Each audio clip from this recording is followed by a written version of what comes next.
Hello mga idoy, mga iday. Kamusta ka mo? So for today's video, i-house tour ko kayo ng sandalian, saglitan at mabilisan. Yes!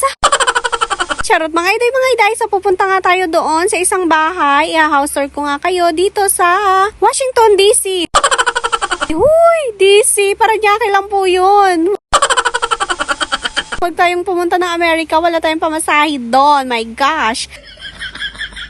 So ayun na nga mga iday, nandito na nga tayo. Tingnan nyo, may dagat pa nga dito malapit. Nagulat nga ako na may dagat pala dito.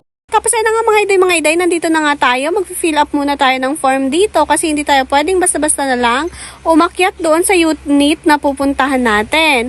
So ayan, habang nag-fill up ako dito, ina-assist naman tayo dito ng mga guard. Tapos ayan, pupunta na tayo. Aakyat muna tayo ng 7th floor. Uy, may nag-model. Sino ka dyan? Tapos ayun na nga mga iday, akyat na tayo. So yan, kasama ko nga din dito ang kapatid ko. Tapos yung asawa ko, syempre, hindi pwedeng mahiwalay. Charot. Tapos ayun na nga, punta tayo dito sa admin office. Yung admin nila mga iday, medyo nahirapan pa nga kami dito maghanap.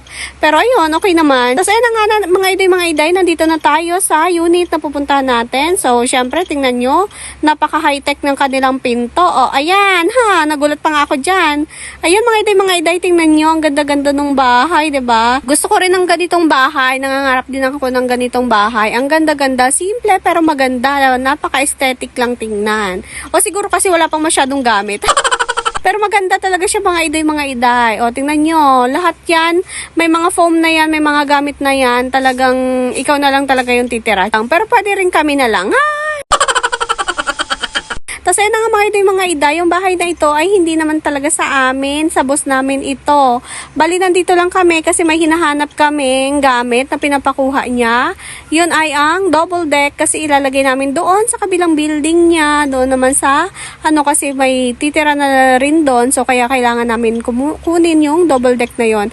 Ayun na nga, akala nga namin wala, pero meron pala ditong secret door. Charot, secret door! Siguro pag halimbawa, kukuha kayo ng kasama sa bahay, dito siguro siya matutulog o patutulogin. Ganon. O kasi may kwarto pa siya dito, ayan o, tas may sariling CR din. Kasi yung double deck masyadong malaki. So ayan, hindi ko alam kung paano nila napagkasya yan dyan. Tapos pagkatapos namin dyan mga iday, tumingin nga muna ako dito sa labas. Tingnan nyo, ang ganda-ganda, ang daming mga bangka, tsaka mga barko. Malapit lang to sa MOA. O, diba? Ayan mga iday, maraming salamat sa panunood. See you on my next video. Bye-bye!